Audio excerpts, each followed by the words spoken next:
Sepanjang tahun 2025, Ditlantas Polda Sumsel mencatat adanya peningkatan jumlah kecelakaan lalu lintas di Sumsel sebesar 6,17% dari tahun sebelumnya.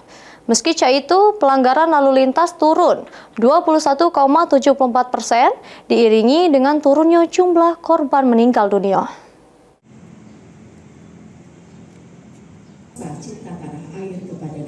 Dari catatan Ditlantas Polda Sumsel, ada peningkatan jumlah kecelakaan lalu lintas di Sumsel dari Januari sampai Desember 2025.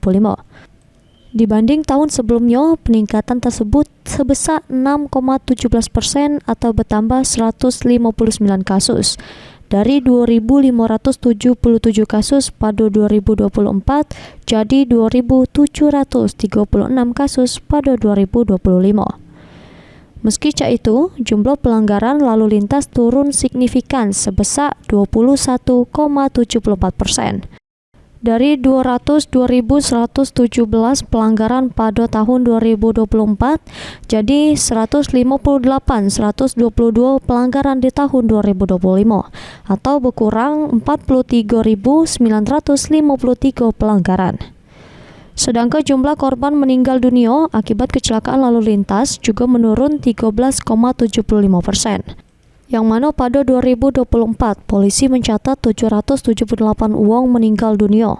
Sementara di tahun 2025, 671 orang atau berkurang 107 korban jiwa.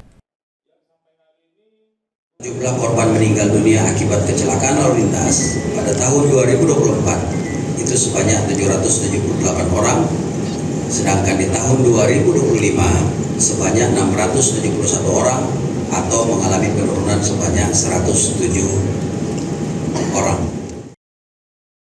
Tak cuma korban meninggal dunia yang turun, korban luka berat akibat kecelakaan juga turun 1,72%. Dari 986 jadi 969 wong atau berkurang 17 wong. Mulyadi, PAL TV.